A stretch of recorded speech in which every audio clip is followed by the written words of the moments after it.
Hello my dear student, कैसे हो आप लोग? बढ़िया ना? पढ़ाई कैसी चल रही है आप लोग की? बढ़िया चल रही है ना? Very good. ऐसे ही पढ़ते रहिए और एंजॉय करते रहिए आर्म्स करियर इंस्टीट्यूट के एवरी लेक्चर को। जैसे कि आपको पता है, हमें स्टार्ट किए हैं क्लास 10th का चैप्टर 1 का सीरीज, जिसका नाम है रियल नंबर, और उसके अभी तक 3 लेक्चर आ चुके हैं। यह है चौथा लेक्चर। और जो फर्स्ट लेक्चर था हम उसमें इंट्रोडक्शन बात किए थे रियल नंबर का। सेकंड लेक्चर में हम यूक्लिड डिवीजन लेवा, यूक्लिड डिवीजन एल्गोरिथम पढ़ाए थे। और थर्ड लेक्चर में उसके बेस्ड पे जो एनसीईआरटी एक्सरसाइज 1.1 है उसको हम कंप्लीटली यहाँ पे सॉल्व किए थे। और उसके बाद जो नेक्स्ट टॉपिक है वो है fundamental theorem of arithmetic, theorem 1.2। तो देखिए, वो थ्योरम समझने से पहले हमें समझना पड़ेगा fundamental theorem of arithmetic. Fundamental theorem of arithmetic समझने से पहले हमें समझना पड़ेगा कि कंपोजिट नंबर क्या होता है और प्राइम नंबर क्या होता है। कंपोजिट नंबर क्या होता है और प्राइम नंबर क्या होता है। और ये कंपोजिट नंबर प्राइम नंबर समझने से पहले हमें समझना पड़ेगा कि फैक्टर क्या होता है। ठीक है, तो इस लेक्चर में हम ये दो चीज के बारे में बात करेंगे, फैक्टर क्या होता है, कंपोजिट नंबर प्राइम नंबर क्या होता है। नेक्स्ट लेक्चर में हम जंप करेंगे फंडामेंटल थ्योरम ऑफ अरिथमेटिक पे। तो चलिए शुरू करते हैं इस लेक्चर को। तो देखिए, अभी तक क्या है कि जो रियल नंबर का जो सबसे टफेस्ट पार्ट है, मतलब एक नारियल जो होता है, नारियल के ऊपर एक सबसे हार्डेस्ट पार्ट होता है, टफेस्ट पार्ट, उसको जब फोड़ते हैं तो नीचे का नारियल बचता है पूरा, उसको हम खाते हैं। वैसे ही इस चैप्टर का रियल नंबर का जो टफेस्ट पार्ट था हम उसको खत्म कर चुके हैं अभी तक, और अब जो बचा है वो नीचे का क्रीमी पार्ट बचा हुआ है। तो चलिए उसको शुरू करते हैं और चम्मच लगा के खाते हैं। तो पहले हम बात कर लेते हैं composite number, prime number, factor के बारे में। फिर नेक्स्ट लेक्चर में हम बात कर लेंगे फंडामेंटल थ्योरम ऑफ अरिथमेटिक के बारे में। तो चलिए सबसे पहले हम समझते हैं फैक्टर क्या होता है। इसे हम मिटाते हैं और समझते हैं क्या फैक्टर्स क्या होता है। देखिए, कोई भी नंबर है, जैसे मान लीजिए ये मार्कर एक नंबर है, ठीक है, तो इस मार्कर, इस नंबर का फैक्टर वो नंबर होगा जो इसको कंप्लीटली डिवाइड कर दे। जैसे एक एग्जांपल के लिए एक नंबर लीजिए 12, तो 12 एक नंबर ले लिया आप एग्जांपल के लिए, तो 12 का फैक्टर वो नंबर होगा, ध्यान से सुनिएगा आप, कि 12 का फैक्टर वो नंबर होगा जो 12 को कंप्लीटली डिवाइड कर दे। देखिए जैसे बोर्ड पे यहाँ पे 12 एक नंबर है, 12 का फैक्टर कौन कौन सा होगा? 12 का फैक्टर वो नंबर होगा जो 12 को डिवाइड करेगा। तो जल्दी जल्दी बताइए कौन कौन सा नंबर 12 को डिवाइड करता है? एक तो 1 डिवाइड करता है, दूसरा 2 डिवाइड करता है, फिर 3 डिवाइड करता है, फिर 4 डिवाइड करता है, फिर 6 डिवाइड करता है, फिर 12 डिवाइड करता है। तो ये सारे क्या हुए? 1 2 3 4 6 12, ये क्या हो गए? ये 12 के फैक्टर हो गए। ये क्या हो गए? ये 12 के फैक्टर हो गए। कौन? 1 2 3 4 6 12, 10 है, ठीक है। 10 के फैक्टर कौन कौन से होंगे? वो नंबर जो 10 को डिवाइड करे। तो कौन कौन से नंबर 10 को डिवाइड करते हैं? 1 डिवाइड करता है, फिर 2 डिवाइड करता है, फिर 5 डिवाइड करता है, फिर 10 डिवाइड करता है। तो कौन कौन सा नंबर डिवाइड करता है? तो 10 के फैक्टर कौन कौन से नंबर होंगे? 10 के फैक्टर होंगे 1 2 5 एंड 10। उसके बाद एक नंबर ले लीजिए, मान लीजिए 11 ले लिए नंबर, तो 11 का फैक्टर कौन कौन सा नंबर होगा? 11 का फैक्टर वो नंबर होगा जो 11 को कंप्लीटली डिवाइड कर दे। तो कौन नंबर डिवाइड करता है? एक 1 डिवाइड करता है, एक 11 डिवाइड करता है। तो 12 के फैक्टर कितने नंबर हुए? 1 2 3 4 5 6 नंबर हुए जो 12 को डिवाइड करते हैं। 10 का कौन कौन सा फैक्टर हुआ? एक 1 हुआ, एक 2 हो गया, एक 5 हो गया, एक 10 हो गया। तो कितने फैक्टर हुए? 1 2 3 4, इसके 4 फैक्टर हो गए, इसके 2 फैक्टर हो गए, इसके 6 फैक्टर हो गए। तो फैक्टर यहाँ पे क्लियर हो गया ना? किसी भी नंबर का फैक्टर वो नंबर होता है जो उस नंबर को कंप्लीटली डिवाइड करे। तो फैक्टर आपका क्लियर हो गया कि फैक्टर क्या होता है। अब आते हैं हम सबसे उसके बाद कंपोजिट नंबर और प्राइम नंबर समझते हैं। क्या समझते हैं? कंपोजिट नंबर और प्राइम नंबर। तो हेडिंग डालिए सबसे पहले, कंपोजिट नंबर, उसके बाद क्या है? Prime number. तो हम दो चीज को समझते हैं कि कंपोजिट नंबर क्या होता है और प्राइम नंबर क्या होता है। देखिए, अभी तक जब आप प्राइम नंबर का डेफिनेशन पढ़ते आए हो तो आप क्या पढ़े हो कि वो नंबर जो खुद से डिवाइड हो और 1 से डिवाइड हो वो क्या होता है? प्राइम नंबर होता है। बट आप क्या करते हो? 1 पे आके अटक जाते हो कि 1 प्राइम नंबर क्यों नहीं है?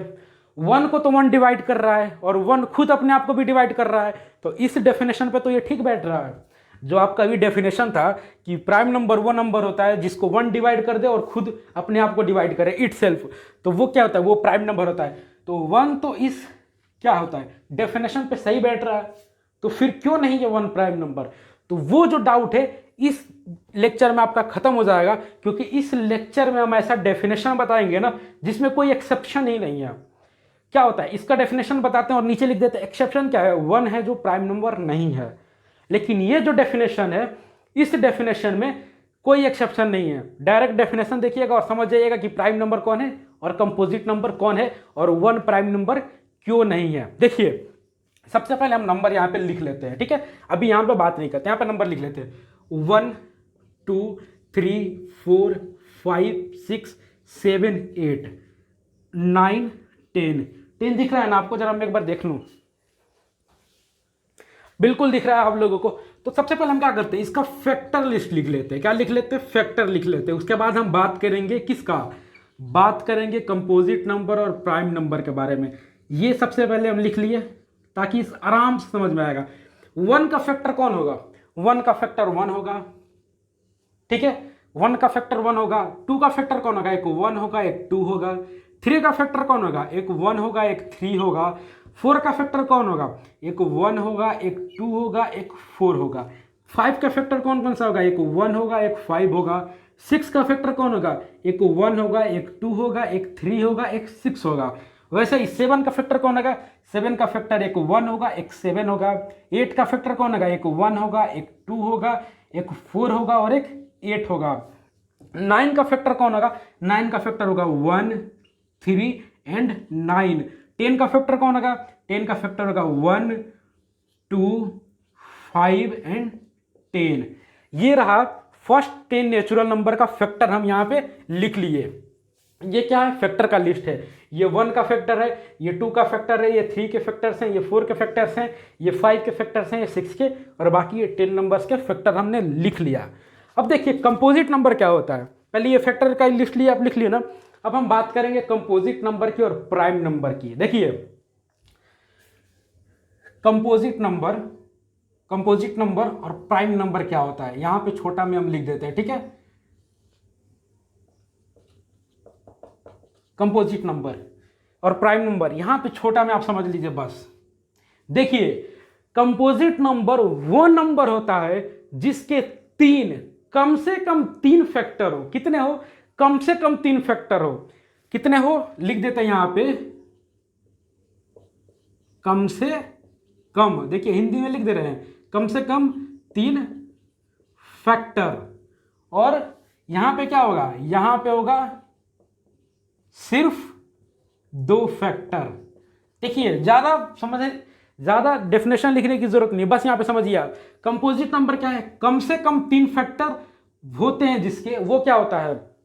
कंपोजिट नंबर होता है। इसका अगर डेफिनेशन लिखना हो तो अभी हम डेफिनेशन लिखवा देंगे, अभी हम समझा रहे हैं बस आपको। समझिए कंपोजिट नंबर वैसा नंबर होता है जिसके 3 फैक्टर हो या 3 से ज्यादा हो सकते हैं। 3 से ज्यादा हो लेकिन कम से कम कितने हो? 3 हो। कम से कम अगर किसी भी नंबर का 3 फैक्टर है या 3 से ज्यादा है तो वो नंबर कंपोजिट नंबर होगा। और प्राइम नंबर सिर्फ 2 फैक्टर, ना 2 से कम ना 2 से ज्यादा, जिसके सिर्फ 2 फैक्टर हो। 1 इटसेल्फ हम यहां पे नहीं सोच रहे हैं, हम सिर्फ बात क्या कर रहे हैं, जिसके सिर्फ 2 फैक्टर हो वो प्राइम नंबर। सिर्फ 2 मतलब ना 3 है और ना ही 1 है। क्या है? 2 फैक्टर है। सिर्फ 2 फैक्टर जिसके हो वो क्या हो गए? प्राइम नंबर होगा। और जिसके 3 हो या 3 से ज्यादा हो वो क्या होगा? कंपोजिट नंबर होगा। तो देखिए 1 क्या है? 1 के कितने फैक्टर है? सिर्फ एक ही फैक्टर है, सिर्फ एक ही फैक्टर है 1 का। तो ये क्या होगा? ये ना ही तो प्राइम होगा और ना ही कंपोजिट होगा। कंपोजिट को सी से लिख दे रहे हैं और प्राइम को, कंपोजिट को सी से और प्राइम को पी से। तो ना ही ये कंपोजिट नंबर है और ना ही ये प्राइम नंबर है। क्यों? क्योंकि इसके सिर्फ एक ही फैक्टर है। प्राइम नंबर होने के लिए सिर्फ 2 फैक्टर चाहिए, ये नहीं 2 से कम, ना ही 2 से कम ना ही 2 से ज्यादा। तो क्या हो गया? एक फैक्टर है कंपोजिट। ये 2 का क्या है? इसके 2 फैक्टर हैं। तो सिर्फ जिसके 2 फैक्टर होते हैं वो क्या होता है? प्राइम नंबर होगा। और 3 फैक्टर नहीं इसलिए कंपोजिट नंबर नहीं होगा। यहां पे देखिए 3 के कितने फैक्टर हैं? 2 फैक्टर हैं। तो ये क्या होगा? प्राइम नंबर होगा। इसके कितने फैक्टर हैं? इसके फैक्टर हैं 1 2 3। इसके 3 फैक्टर हैं। और जिसके कम से कम 3 फैक्टर हो, या तो 3 हो या 3 से ज्यादा हो। क्या हो? जो फैक्टर्स हो वो या तो 3 हो या तो 3 हो या 3 से ज़्यादा हो तो वो क्या होगा, वो कंपोजिट नंबर होगा। तो 4 के कितने फैक्टर हैं, 1 2 3, तो ये क्या हो गया, कंपोजिट नंबर होगा। 5 के कितने फैक्टर हैं, सिर्फ 2 फैक्टर है, तो ये क्या होगा, प्राइम नंबर होगा। 6 के कितने फैक्टर है, 1 2 3 4, 4 फैक्टर हैं किसके, 6 के, तो ये क्या होगा, ये होगा कंपोजिट नंबर। क्योंकि कंपोजिट नंबर में क्या है, 3 हो या 3 से ज्यादा हो, अगर 3 फैक्टर है या 3 से ज्यादा कितना भी फैक्टर है तो वो क्या होगा, वो कंपोजिट नंबर होगा। 7 का कितने फैक्टर है, 2 फैक्टर है, तो ये होगा प्राइम नंबर। 8 के कितने फैक्टर है, 1 2 3 4, तो ये होगा कंपोजिट नंबर। 9 के 3 फैक्टर हैं तो कंपोजिट नंबर, और 10 के 4 फैक्टर हैं तो कंपोजिट नंबर। यहां पे समझ गए कंपोजिट नंबर प्राइम नंबर ये रहा। हिंदी में हम समझा दिए कि जिसके 3 फैक्टर हैं। तो देखिए डेफिनेशन लिखिए आप लोग सबसे पहले कि the number which have only 2 factor, लिखिए the number which have only 2 factor are called या इज कॉल्ड प्राइम नंबर, और the number which have more than 3 factor या मोर देन 2 फैक्टर वो क्या होगा, वो होगा कंपोजिट नंबर। हम मोर देन 3 नहीं बोले क्योंकि मोर देन 3 क्या होता है, 4 होता है, इसलिए वहां पे गलत बोल दिए। क्या होगा, the number which have more then 2 factor is called composite number, मतलब जिसका 3 फैक्टर हो या 3 से ज्यादा फैक्टर हो। यहां पे देख लीजिए, यहां पे क्या लिखे, या तो इक्वल टू 3 है या 3 से ज्यादा फैक्टर है तो वो कंपोजिट नंबर होगा, और जिसके सिर्फ 2 फैक्टर हैं वो प्राइम नंबर होगा। इसीलिए आप समझ गए कि 1 क्यों प्राइम नंबर नहीं है, क्योंकि इसके सिर्फ एक फैक्टर हैं, और प्राइम नंबर होने के लिए 2 फैक्टर चाहिए, ना 2 से कम ना 2 से ज्यादा, और कंपोजिट होने के लिए कम से कम 3 फैक्टर चाहिए, 3 से ज्यादा कितना भी चलेगा लेकिन 3 होना ही चाहिए। तो देखिए यहां पे 2 चीज और समझिए कि स्मॉलेस्ट प्राइम नंबर कौन सा है। स्मॉलेस्ट प्राइम नंबर होता है 2, क्योंकि 2 से ही प्राइम नंबर स्टार्ट हो रहा है, 1 तो प्राइम नंबर है नहीं, प्राइम नंबर स्टार्ट हो रहा है 2 से, तो ये क्या होगा, 2 हो गया स्मॉलेस्ट प्राइम नंबर। और जो ये 4 है, ये 4 है, कंपोजिट नंबर कहां से स्टार्ट हो रहा है, 4 से स्टार्ट हो रहा है, तो 4 क्या है, 4 है स्मॉलेस्ट क्या है, ये क्या है, 4 क्या है, स्मॉलेस्ट कंपोजिट नंबर, ये क्या है, स्मॉलेस्ट कंपोजिट नंबर है। और जो ये 1 है, ये जो 2 है, वो 2 क्या है, ये है क्या, स्मॉलेस्ट प्राइम नंबर। तो यहां पे समझ गए प्राइम नंबर कंपोजिट नंबर क्या होता है। तो ये लेक्चर इतना ही तक, क्योंकि हम बताए थे इस लेक्चर में हम बात करेंगे सिर्फ फैक्टर के बारे में, कंपोजिट नंबर के बारे में। चलिए एक बार समरी आपको हम बता दें कि क्या होता है, कि फैक्टर क्या होता है। किसी भी नंबर के फैक्टर्स वो नंबर होते हैं जो इस नंबर को कंप्लीटली डिवाइड कर दे। जैसे कि हम एग्जांपल के लिए देखें, 12 के फैक्टर वो नंबर थे जो 12 को डिवाइड कर दिए थे। कौन कौन से नंबर 12 को डिवाइड कर दिए थे, 1 डिवाइड कर दिया था, 2 डिवाइड कर दिया था, 3 डिवाइड कर दिया था, 4 डिवाइड कर दिया था, एंड 6 एंड 12 डिवाइड कर दिया था। तो ये सारे क्या हुए, 12 के फैक्टर हो गए। फिर आया कंपोजिट नंबर प्राइम नंबर। तो कंपोजिट नंबर क्या होता है, जिसके 3 फैक्टर हो, कम से कम 3 फैक्टर हो, और 3 से ज्यादा कितने भी फैक्टर होंगे तो वो क्या होगा, कंपोजिट नंबर होगा। और प्राइम नंबर वो नंबर होता है जिसके सिर्फ 2 ही फैक्टर होते हैं। और यहाँ पे आप समझ गए कि 1 का प्राइम नंबर क्यों नहीं है, क्योंकि इसके सिर्फ एक ही फैक्टर है। और 2 स्मॉलेस्ट प्राइम नंबर है क्योंकि कहाँ से प्राइम नंबर यहाँ से स्टार्ट हो रहा है, क्योंकि इसके 2 क्या है, फैक्टर है, 1 है और 2 है। और स्मॉलेस्ट कंपोजिट नंबर आप समझ गए कि स्मॉलेस्ट कंपोजिट नंबर कौन है, 4 है।